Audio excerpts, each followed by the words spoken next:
अगर या तो ये सेंटेंस ना बोला होता इन्होंने कि इन लोगों ने मुझे मार दिया, तो इसका मतलब कि खाली उन्हीं लोगों की बात ही भी चला था सामने, उन्हीं लोगों की बात हट गई ना, तो कोई और भी प्रॉब्लम हो सकती थी। क्या सेंटेंस है इन लोगों ने मुझे मार दिया, वो मैं इतना थोड़ी था कि मैं उसे रिकॉर्ड कर हो जाएगा। हम तो प्लीज करने में लगे थे, इन लोगों ने मुझे मार दिया।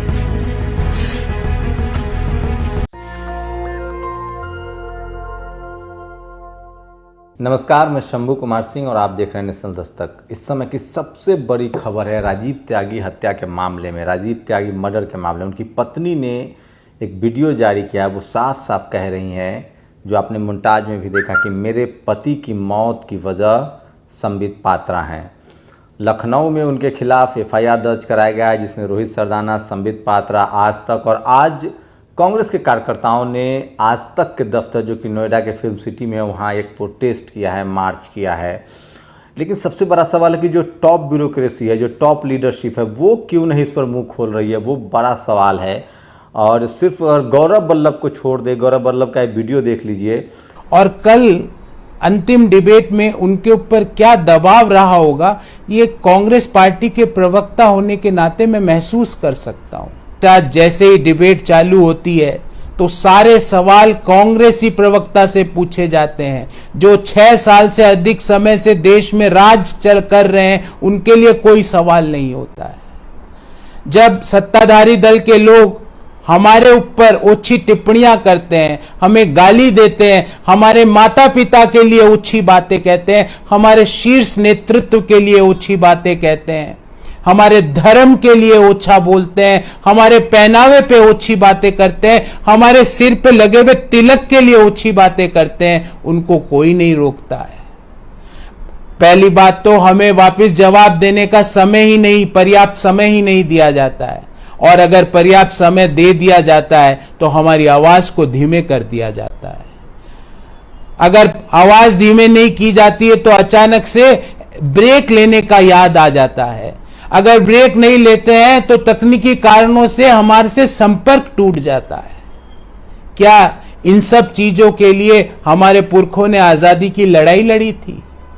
गौरव वल्लभ को अगर छोड़ दे तो और किसी ने मुंह नहीं खोला है। तो कितना टॉक्सिक हो रहा है टीवी, किस तरह से वहाँ लोगों को ह्यूमिलिएट किया जा रहा है, ये एक बड़ा सवाल है। और एक पुराना वीडियो दीपक चौरसिया का भी वायरल हो रहा है। ये एनएसयूआई के जेएनयू में ओबीसी के छात्र हैं, एनएसयूआई में है, जेएनयू में। इनको किस तरह से देखिए टेलीविज़न पर जिस तरह से कहा जा रहा है कि राष्ट्रद्रोही राष्ट्रद्रोही राष्ट्रद्रोही, ये भी वायरल हो रहा है।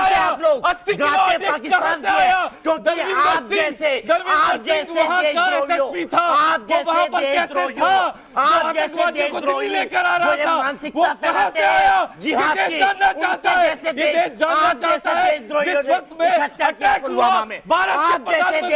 भारत के प्रधानमंत्री, आप जैसे देशद्रोहियों ने ये। और समझिए एससी एसटी ओबीसी माइनॉरिटी को, अभी उदित राज के साथ कई बार मिसबिहेव हुआ। तो इस देश का जो टेलीविज़न और अखबार है वो लगातार मिसबिहेव कर रहा है, और वो आपके मुद्दे, आपके सरोकार, देश का के सवाल पर बहस नहीं करता है। वो जानबूझकर ऐसे बहस को करता है जिससे कि सत्ताधारी दल को फ़ायदा हो, जनता का उससे कोई लेना देना नहीं। बीच बीच में 1-2 खबर दिखा दी जाती है तो उस वजह से आपका भरोसा बना रहे। तो इस देश में टीवी और अखबार जो है वो सबसे बड़े अपराधी हैं, और आपको उनसे बचना चाहिए।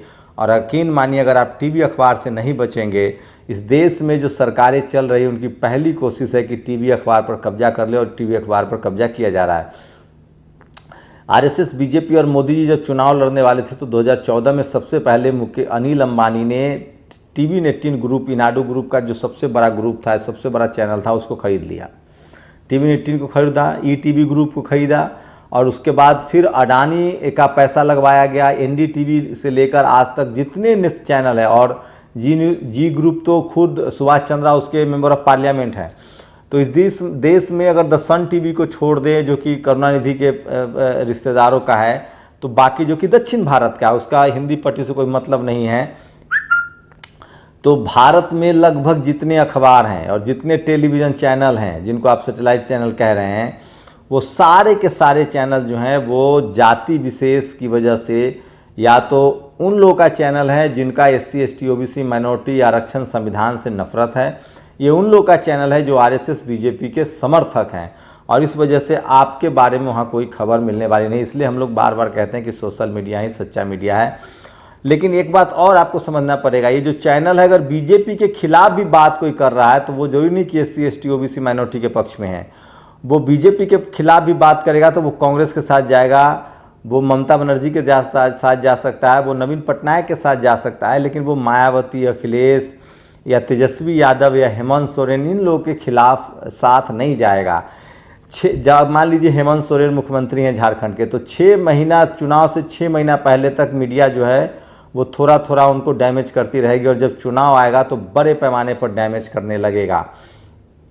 तो ये आपको समझना पड़ेगा, ये मीडिया का बहुत महीन खेल है। और राजीव त्यागी की जो मौत है वो बहुत ही दुखद है। और संबित पात्रा, सोचिए केस दर्ज होने के बाद उनकी गिरफ्तारी नहीं होगी, आपकी गिरफ्तारी फेसबुक पोस्ट पर भी हो सकती है। उसी तरह से जिस तरह से कर्नाटक के बेंगलुरु में जिस तरह से हिंसा भड़का है, मुस्लिम समाज को जो कटघरे में खड़ा किया जा रहा है, सवाल ये है कि हिंसा के लिए जिम्मेदारी कौन लेगा? जिन्होंने हिंसा की उनको सज़ा क्यों नहीं मिल रही? हिंसा को रोका क्यों नहीं गया? गृह मंत्री क्या कर रहे हैं, मुख्यमंत्री क्या कर रहे हैं, पुलिस क्या कर रही है?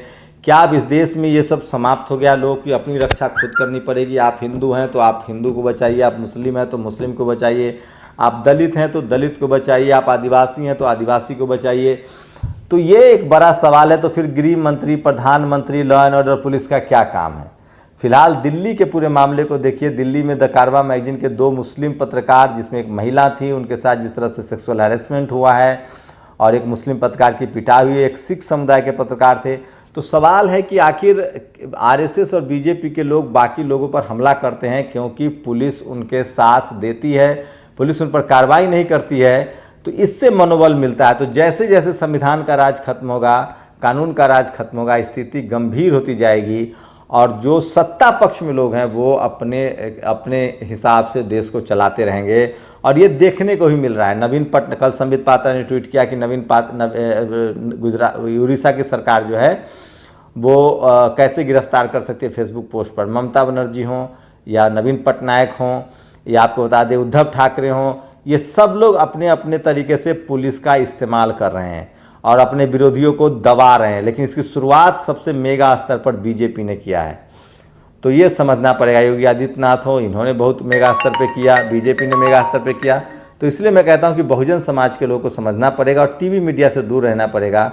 और बहुजनों के लिए पत्रकारिता करना बहुत मुश्किल तो है, लेकिन जिस तरह के हालात हैं वो काफ़ी चिंताजनक है। और फिलहाल वहाँ प्रदर्शन हुआ है और उसकी खबरें मैं आपको दिखा रहा हूँ। ये कांग्रेस ने प्रदर्शन किया आज तक के खिलाफ। उनकी पत्नी का कहना है, वीडियो है, कि संबित पात्रा उनकी हत्या के लिए, मौत के लिए जिम्मेदार है। आप लोग की क्या प्रतिक्रिया, अपनी प्रतिक्रिया जोड़ दीजिए। शुक्रिया।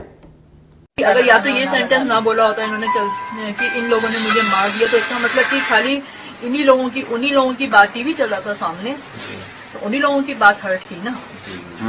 तो कोई और भी प्रॉब्लम हो सकती थी। लास्ट सेंटेंस है इन लोगों ने मुझे मार दिया, वो मैं को इतना थोड़ी था कि मैं उसे रिकॉर्ड कर लूँ, इसलिए हो जाएगा। हम तो ब्रीथिंग करने में लगे हुए थे, लेकिन यही था कि इन लोगों ने मुझे मार दिया। नेशनल दस्तक की आपसे गुजारिश है कि अगर इसको बचाना चाहते हैं तो नेशनल दस्तक को सब्सक्राइब करने के लिए रेड कलर के सब्सक्राइब बटन को दबाएं, फिर बेल आइकन की घंटी दबाएं। नेशनल दस्तक को बचाने के लिए बहुत जरूरी है कि हर खबर को शेयर करें, लाइक करें, कमेंट जरूर करें।